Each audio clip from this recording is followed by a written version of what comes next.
जी, अब recording start हो गई। तो let me open the file here, let me, yes. यहाँ तक हम पहुंचे थे, हमने few initial value problem solve किए और हमने ऑब्जर्व किया कि सोल्यूशन एग्जिस्ट करता है कि नहीं करता, और अगर करता है तो क्या इसके result. Initial value problem, we have initial value problem. First case ये है कि no solution. The second case, if the solution exists, then it maybe there are infinite amount of solution. And the third thing is that the solution is unique. Existence of interval को I think अभी हम छोड़ देते हैं. Let me explain the example. ठीक है ना?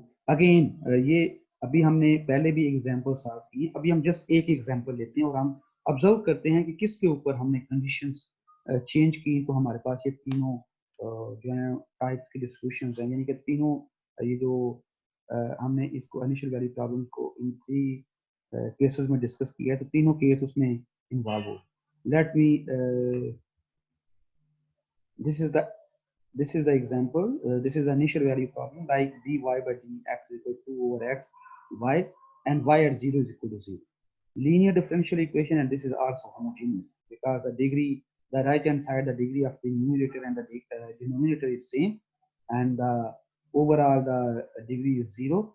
So this is homogeneous differential equation, and we can observe that we can solve it by variable of separation, and we can solve, we can get the solution y is equal to cx square, where c is the constant, and apply the initial condition y at 0 is equal to 0, and I can see here for any c, this is true.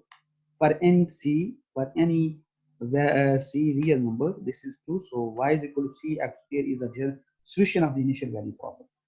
तो इसका मतलब ये है कि c की कोई भी value हो तो ये सॉल्यूशन जो है वो एग्जिस्ट करता है. It's mean that the initial value problem has infinitely many solution. इसका जो सॉल्यूशन है इनिशियल कंडीशन अप्लाई करने के बाद भी y equal to c x square है. हमें c की वैल्यू हम कोई फाइंड नहीं कर सके फिक्स वैल्यू इस इनिशियल कंडीशन से. इस इनिशियल कंडीशन से हम कोई c की फिक्स वैल्यू हम नहीं फाइंड आउट कर सके. So y equal to c x square is a solution. अब आप अगर हम c की वैल्यू 1 चूज करते हैं, दैट्स इट, तो देन इट इज सॉल्यूशन. ठीक है ना, ये इनिशियल कंडीशन सेटिस्फाई हो रही है. y equal to x square लेंगे तो फिर भी ये इसका भी सॉल्यूशन है और इस इनिशियल कंडीशन को भी सेटिस्फाई कर रहा है. सॉल्यूशन एक्चुअली वो है जो डिफरेंशियल इक्वेशन को भी सेटिस्फाई करे और इनिशियल कंडीशन को भी सेटिस्फाई करे. तो अगर हम c की ये देखें तो ये जो y equal to c x square है, ये इस गिवन डिफरेंशियल इक्वेशन को भी सेटिस्फाई करेगा.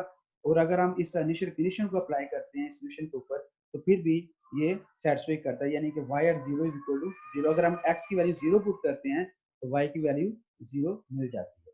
So this is the solution of this initial value problem. But the value of c is arbitrary. So we have an infinitely many solution in this case, in this example. For example, we can draw the graph of solution, the family of the solution, like it is for the c1. I can put it when c is equal to 1. This is for the c1, and c1 is equal to, let's say this is c1 and this is c is equal to 1. Sorry, c is equal to 1 and this is for c is equal to 2. If y is equal to x square, then it is graph like this, and if y is equal to 2x square, it is graph like y is equal to, it will be compressed along the y-axis. So all these solutions, like I can draw here. ठीक है, अगर हम इसको यूं draw करें इस तरह, यानी कि पैराबोला, अगर हम c की वैल्यू लेस देन 1 लेते हैं तो फिर भी ये सॉल्यूशन होगा. तो इसका मतलब ये है कि अगर हम c की वैल्यू नेगेटिव लेंगे तो इसका सॉल्यूशन डाउनवर्ड है. ठीक है, तो इसको we have the family of the solution and the solution is not unique. We have infinitely many solutions.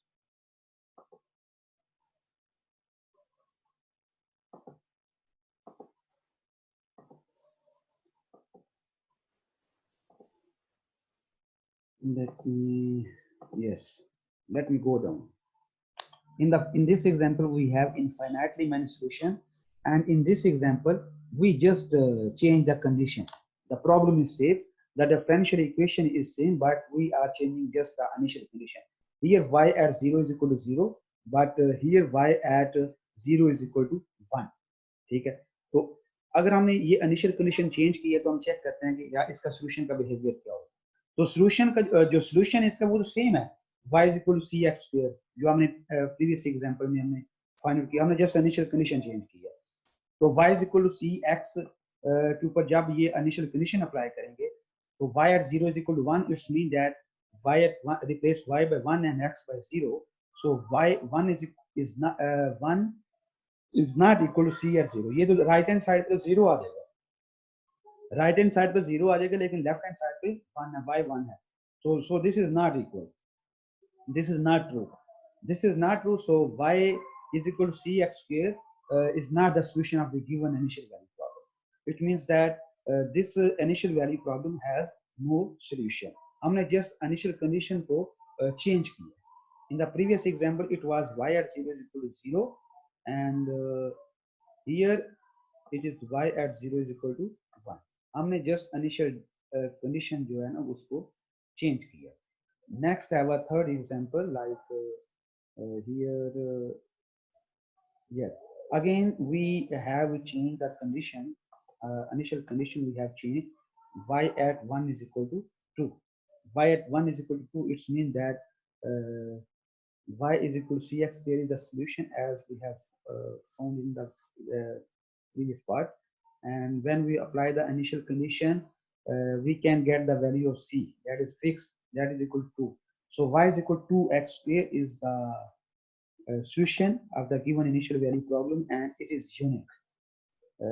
this is also called particular solution of the initial value problem। तो यहाँ पर हमने c की fixed value find out कर ली है, तो this is the solution of the initial value problem and it is unique। तो हमने ये देखें तीनों, हमने just initial conditions को change किया और हमारे पास जो solution है वो यूनिक भी आ गया और इनफाइनाइटली मैनी सॉल्यूशन की और नो सॉल्यूशन की। तो एक तो ये इनिशियल कंडीशन पे भी डिपेंड करता है, and other thing is that it depends on the right hand side, इस फंक्शन के ऊपर भी डिपेंड करेगा। ये हम फर्दर इसको डिस्कस करते हैं right hand side. Let's have another, we are just going to discuss about the domain of the function। तो अगर हम इसको this is the initial value problem, again I choose here y prime is equal to f of t y, and अब solution की जो graphically representation है, solution की graphical representation ये है कि अगर सॉल्यूशन की ग्राफिकल रिप्रेजेंटेशन क्या होगी इसकी जो इनिशियल वैल्यू है। सर मैं आवाज नहीं ठीक आ रही, एक्सक्यूज मी सर जी आपको आवाज आपकी आवाज नहीं ठीक, आपको आवाज आ रही है, आवाज आ रही है लेकिन कटिंग हो रही है, सही समझ नहीं आ रही। ओके लेट मी, मैं अभी ट्राई करता हूँ। असल में ये मैंने नेट दूसरा कनेक्ट किया तो ये डिस्कनेक्ट हो जानी है ये मीटिंग, अगर मैं नेट चेंज करता हूँ ड्यूरिंग मीटिंग। तो मैं वैसे ना अभी कोशिश करता हूँ, ये सिग्नल्स जो हैं वगैरह डाउन हो गए हैं दोबारा, मैं देखता हूँ अभी, मैं अभी ट्राई करता हूँ।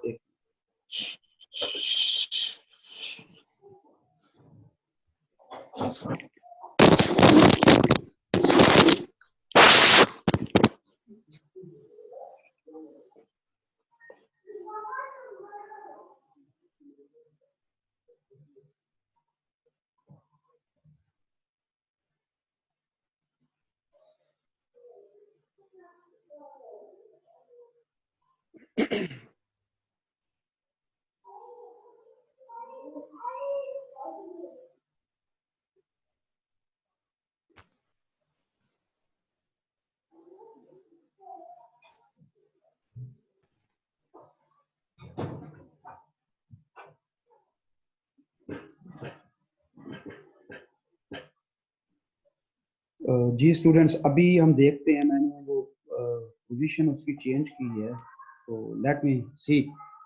कि अभी अगर आवाज आपको क्लियर आ रही है कि नहीं। जी फातिमा। जी सर, आ रही है आपकी आवाज। जी ठीक है।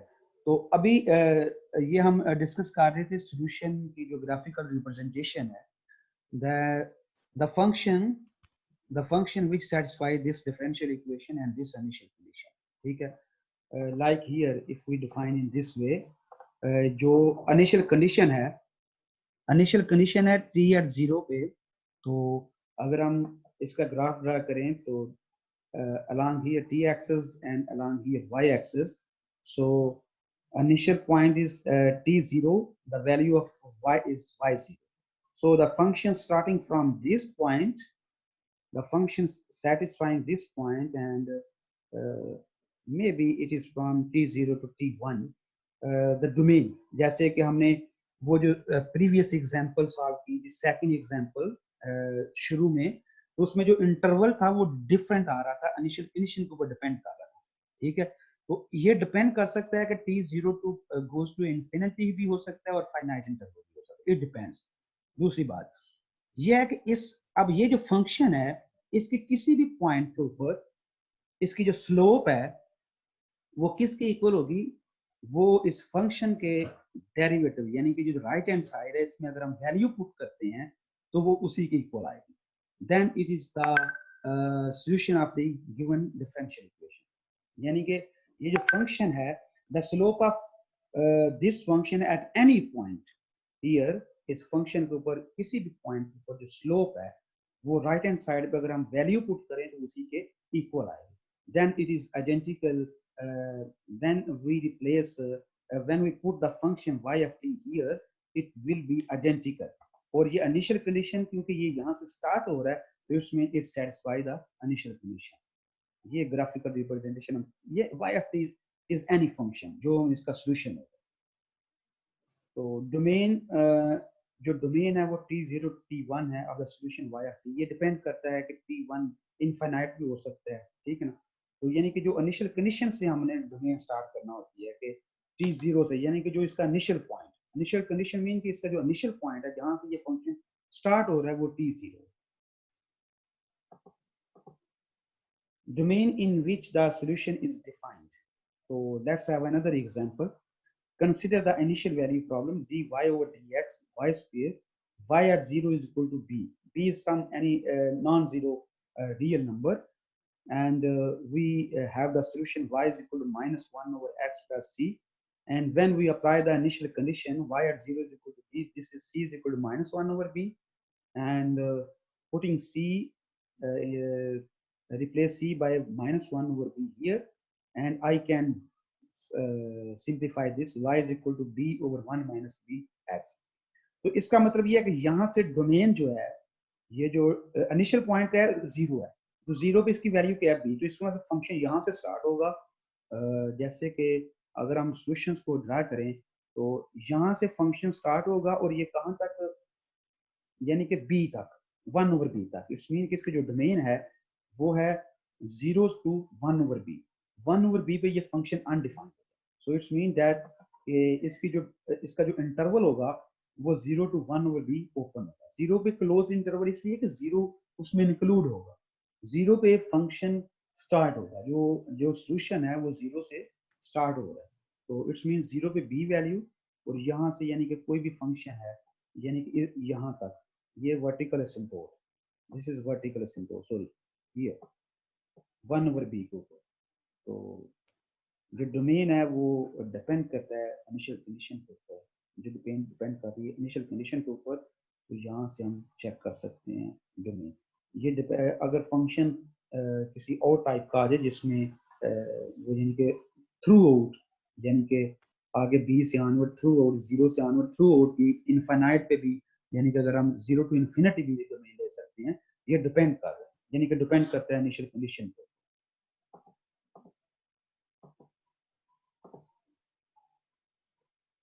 Now we have another example about the non-uniqueness of the non-linear initial value problem. I think you can check by yourself. I solved here, and you can check. Like first of all, ये non-linear problem है और zero जो है जो singular solution है वो इस differential equation का है, if satisfy the given differential equation, singular solution. तो अगर हम इसको सॉल्व करते हैं तो y of x equal to x plus c का होल क्यूब आ जाता है। Apply the initial condition and y at 0 equal to 0, y is equal to x cube. ये तो नॉन ट्रिवियल सॉल्यूशन आ गया, y is equal to x cube. यहाँ से हमें पता चल जाता है कि y is equal to x cube इसका सॉल्यूशन है एक, और दूसरा y इज इक्वल टू 0 अगर पुट करें तो वो भी इसका सॉल्यूशन है, सिंगुलर सॉल्यूशन। तो इसका मतलब दो तो सॉल्यूशन कंफर्म हो। It is clear that two solutions are confirmed, zero solution and this y is equal to x cube. So the solution is not unique. ठीक है। अब यहाँ से हम फर्दर इसके जो सॉल्यूशन को इसको कंस्ट्रक्ट कर सकते हैं। y of k is equal to, जैसे हमने वो प्रीवियस एग्जांपल में कंस्ट्रक्शन की थी, इसी तरह यहाँ पर भी हमने कंस्ट्रक्शन की है। तो y at 0 हमने y k को इस तरह कंस्ट्रक्ट कर लिया, इसमें जीरो सॉल्यूशन भी इंक्लूड कर लिया और नॉन जीरो सॉल्यूशन। तो ये k के ऊपर हमने वेरिएशन लगा दी। तो अब अगर हम इस इक्वेशन का डेरिवेटिव फाइंड आउट करते हैं तो डेरिवेटिव पे ये देखें, ये 3x माइनस के होल स्क्वायर, और गिवन डिफरेंशियल इक्वेशन ये satisfy होगी for all x greater than 0 and y at 0 equal to 0. So the initial value problem has infinitely many solutions. You can check by yourself. This is not so difficult. Here we are going to study just introduce about the well postness of the mathematical model. कि एक mathematical model जो है वो well post का, यानी कि ये जो इनिशियल वैल्यू प्रॉब्लम्स है ये भी किसी ना किसी फिजिकल मॉडल को रिप्रेजेंट कर रहा है। तो उस मॉडल को वेल पोस्ट कब कहा जाता है, ठीक है। Is a well posed if the three properties are satisfied, if this initial condition this initial condition represents some mathematical model, and this mathematical model is well posed if these three conditions are satisfied. The first condition, what is the first condition? The first condition is about the existence, यानी कि हम एक physical model से यानी कि हम किसी model को कंस्ट्रक्ट करते हैं, मैथमेटिकल मॉडल में कन्वर्ट करते हैं किसी फिजिकल फेनोमेना को। तो अब हमने उस ये चेक करना है कि वो जो प्रॉब्लम हमने कंस्ट्रक्ट किया है वो वेल पोस्ट भी है कि नहीं। तो वेल पोस्ट के लिए हमें सबसे पहले ये चेक करना है कि वो प्रॉपर्टीज जो है वो मस्ट सेटिस्फाई करे। कि फर्स्ट प्रॉपर्टी ये है कि अब हमने प्रॉब्लम तो कंस्ट्रक्ट कर ली है, लेकिन ये चेक करना है कि उसका सॉल्यूशन भी एग्जिस्ट करता है। उसके बाद हमने उसकी यूनिकनेस चेक करना होती है, उसके बाद हमने स्टेबिलिटी चेक करनी होती है सिस्टम, कि वो सिस्टम आया वो स्टेबल भी है कि नहीं। तो फर्स्ट प्रॉपर्टी ये है कि there exist a solution to the initial value problem. The second thing is that the solution is unique. The third condition, the solution behaviour changes continuously with respect to the initial condition. Initial condition के ऊपर जैसे जो initial condition के ऊपर उसकी value है, इसी तरह कंटिन्यूसली उसका जो सॉल्यूशन है वो चेंज हो, उसका बिहेवियर चेंज हो according to the initial condition. ठीक है। हमें इनिशियल पॉइंट पे तो हमें इनिशियल पॉइंट पे तो उसकी वैल्यू का पता है, हमने उसी तरह ये चेक करना है कि क्या जो सॉल्यूशन का बिहेवियर है वो with respect to initial condition जो है ना वो कंटिन्यूसली चेंज हो रहा है कि नहीं। This is called stability problem. तो ये तीन अगर चीजें यानी कि इसमें ओके हैं, then we say that the problem is well posed. तो ill post mean ke if the above three conditions are not satisfied, I mean maybe the one of the above condition is not satisfied, then this is called ill post problem. Now we continue the discussion on the existence and the uniqueness of the solution of initial value problem. We have the initial value problem like dx over dt is equal to ft of x, xt 0 is equal to x of 0, and f is defined from the domain D, and that is open and connected. Domain की definition है, it must be open and connected. तो जैसे कि it is domain in this plane R square, it is like here, I have drawn in this tx plane, and at t0 the here is x0, and this is the initial point. So the solution will be start from t0 and x0. Solution यहाँ से start होगा, will be start from here and must belongs to here, यानी कि domain से start होगा और domain में ही belong करेगा, ठीक है, ये भी चीज। तो ये सॉल्यूशन का जो फंक्शन जो सॉल्यूशन फंक्शन है वो it must start from this point and must belong to this set.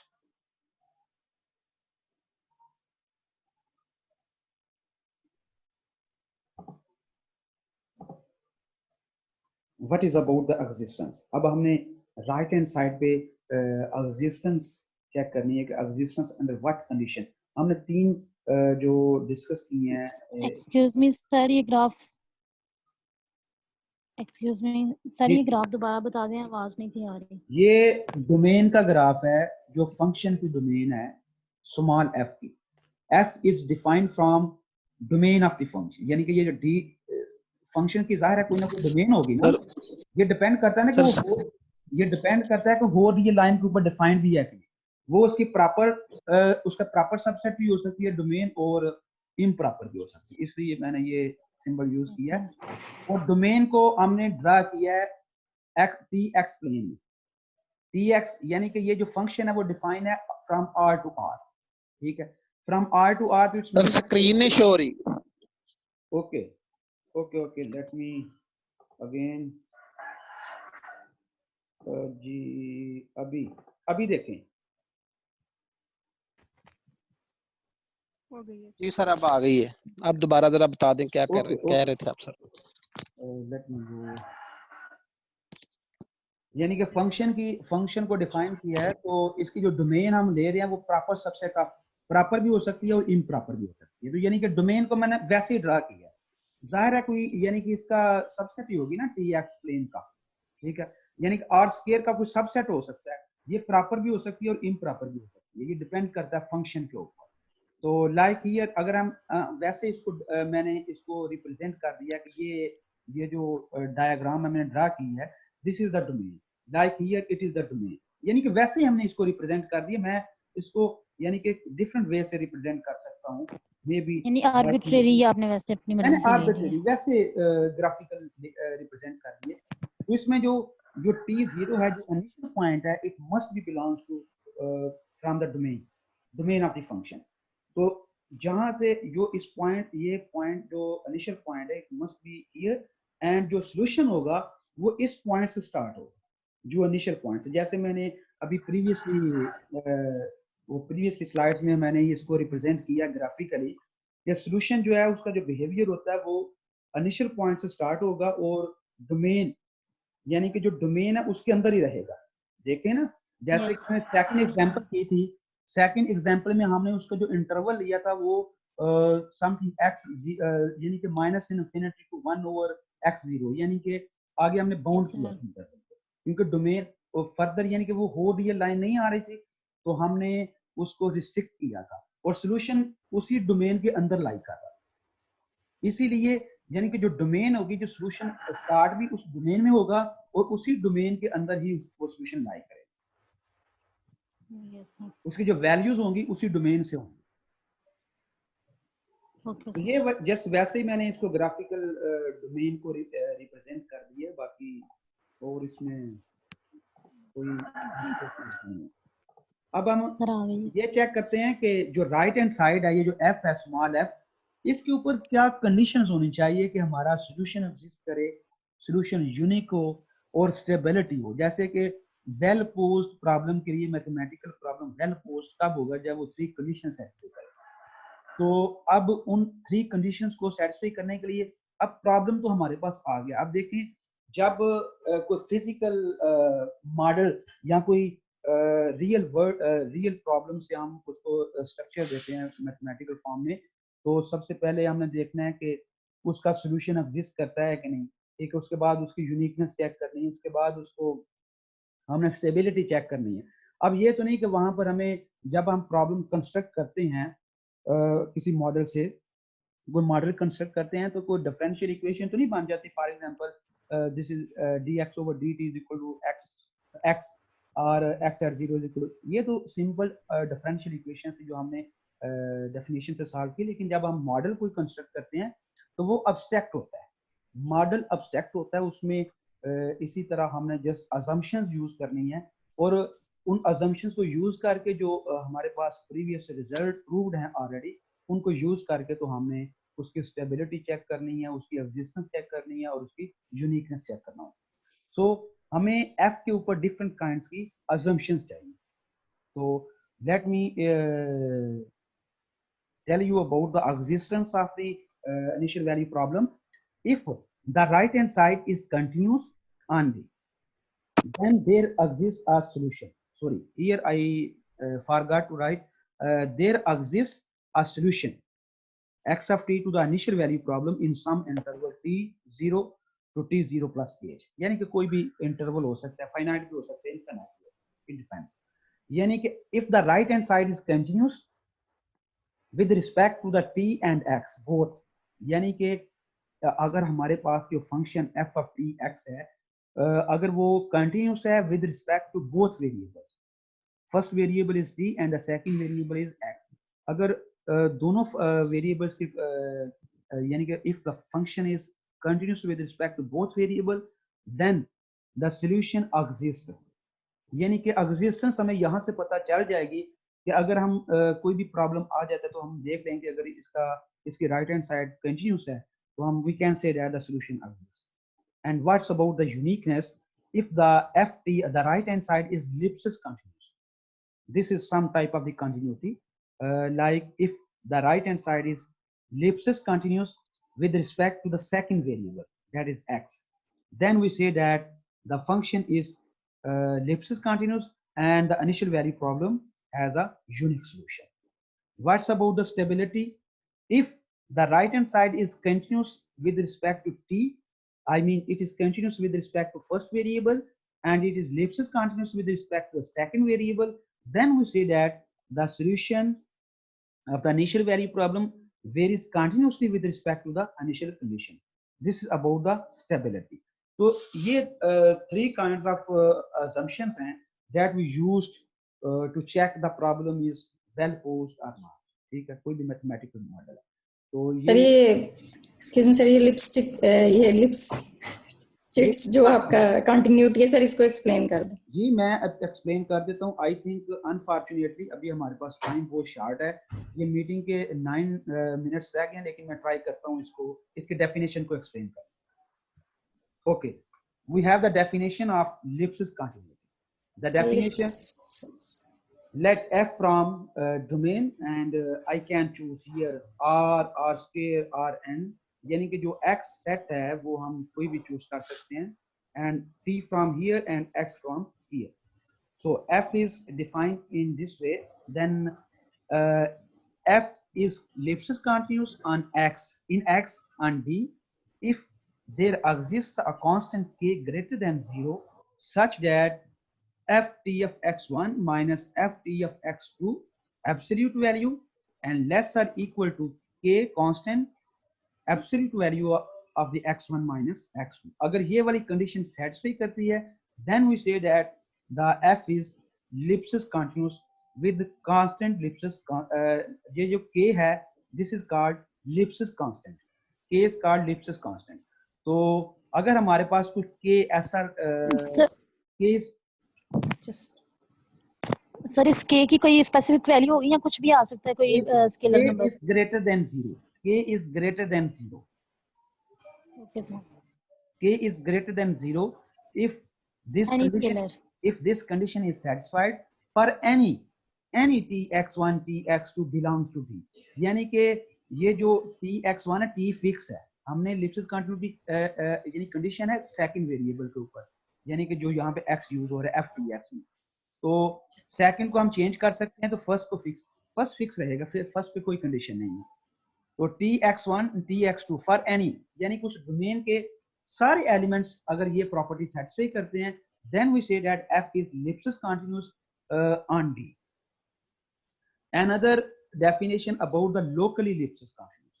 locally Lipschitz continuous ये जैसे कि ये डोमेन के ऊपर है तो बाज़ औक़ात ऐसा होता है कि पूरी डोमेन के ऊपर फंक्शन Lipschitz continuous नहीं रहता, वो उस डोमेन के ऊपर, पूरी डोमेन के ऊपर तो नहीं, लेकिन वो एक स्पेसिफिक पार्ट के ऊपर function Lipschitz continuous। For example ये डी है, लेकिन फंक्शन इस पूरी डी डोमेन के ऊपर, ये डी के ऊपर लिप्सिस कंटिन्यूस नहीं है, लेकिन हम एक ऐसा पार्ट इसका फाइंड आउट कर लेते हैं, जैसे कि ये एक पार्ट है, तो ये एक नेबरहुड है, यानी कि एक पॉइंट है, फॉर एग्जांपल इस पॉइंट की नेबरहुड है, तो इसके ऊपर फंक्शन लिप्सिस कंटिन्यूस है। या फिर हम एक ये पॉइंट है, इस पॉइंट के ऊपर हम इसकी एक नेबरहुड फाइंड आउट कर लेते हैं जिसके ऊपर फंक्शन लिप्सिस कंटिन्यूस है। यानी कि अगर डिफरेंट पॉइंट्स के ऊपर हम फंक्शन यानी कि वो एक डोमेन हम फाइंड आउट कर लें, नेबरहुड फाइंड आउट कर लें जिसके ऊपर फंक्शन का लिप्सिस कंटिन्यूस है, then we say that function is locally Lipschitz continuous. I can explain by the definition. F is the locally ellipsis continuous in X on D if for T star X star this point belongs to D, there exists a neighborhood of T star X star in D and the constant K star such that this function is ellipsis continuous with the ellipsis constant K star। यानी कि इसका मतलब यह है कि हम किसी point के कोरस्पोंड अगर हम एक नेबरहुड फाइंड आउट कर लेते हैं जिसके कोरस्पोंड फंक्शन जो है वो लिप्सिस कंटीन्यूअस है, then we say that the function is locally Lipschitz continuous on D। Next we have some examples for any points in that neighborhood. Next we have some remark. Assume f the right hand side is continuous and has partial derivative with respect to x on G, then partial f by partial x is bounded on D implies that f is lipless continuous on G.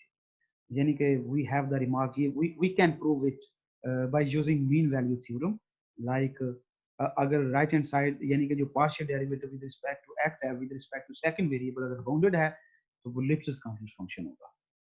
If the right hand side yani ke uska jo partial derivative with respect to x है वो continuous है, then we say that f is locally lipless continuous। We have solved some example like consider a function f of t of x t plus 3x. This is linear function. It is not necessarily it is linear. Maybe it is non-linear function. So it is not necessary that it must be linear. It may be non-linear function. F of tx, if we apply the definition here, ftx1 minus ftx2 is equal to t plus 3x1.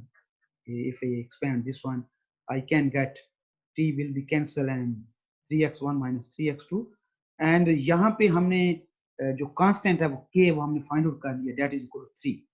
So this must be less or equal to 3 times x1 minus x2. मतलब ये है कि हमें यहाँ पे कोई fix number मिल जाना चाहिए, k greater than 0, ठीक है, कोई फिक्स नंबर हमें मिल जाना चाहिए जो फाइनाइट नंबर हो, बाउंडेड नंबर, ठीक है। Then we say that ये जो k है वो must be bounded, तो k is equal to 3 हमने फाइंड आउट कर लिया, that is greater than 0, and we have found that f is ellipsis continuous with respect to the constant ellipsis constant k is equal to 3. This function is ellipsis continuous on the whole set, on the whole plane r square. ये full plane के ऊपर यानी कि full plane के ऊपर ये function जो है वो ellipsis continuous है. This is a linear function. F is ellipsis continuous with the ellipsis constant k is equal to 3. Next, we have another example that is about the nonlinear, and we can apply the definition. And here we have used some property of the norm. We have used some property of the norm here, x1 plus x2 x1 minus x2. अब यहाँ पे ये जो number है, अगर हम domain जो ले रहे हैं वो सेट ऑफ जो डोमेन है वो होल प्लेन है, लाइक हियर अगर तो उसकी जो डोमेन है वो डोमेन हम चूज कर रहे हैं, जो डोमेन है वो आर स्क्वायर है, जैसे वो प्रीवियस एग्जांपल में थी।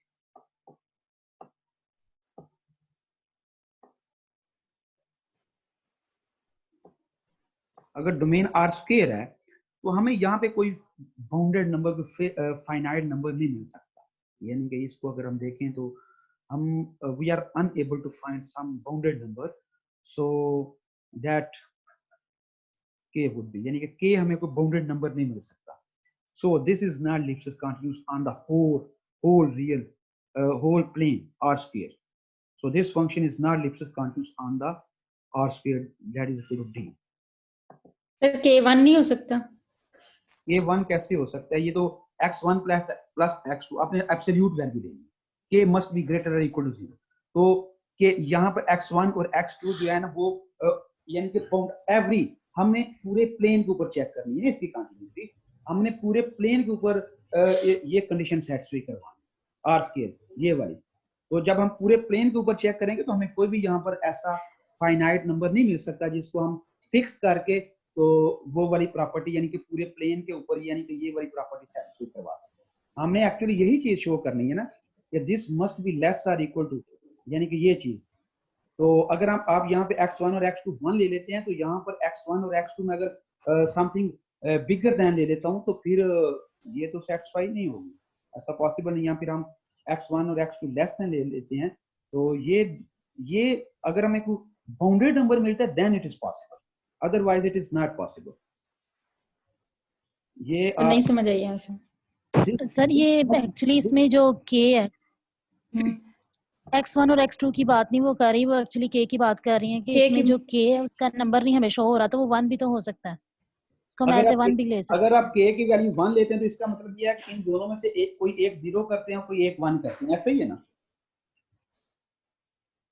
k की वैल्यू ये देखें ना, ये तो आपने कंपेयर करें ये लेस देन 1 मिनट है मीटिंग में बी कैंसल्ड, यानी कि मीटिंग जो है ना खत्म हो जाएगी अभी, तो मैं नेक्स्ट इंशाल्लाह नेक्स्ट मीटिंग में डिस्कस करूंगा इसी चीज को। It is very simple thing like here, अगर ये चीज तो हमने कंपेयर किया कि ये तो हमें रिक्वायर्ड है, लेकिन इस चीज दिस हियर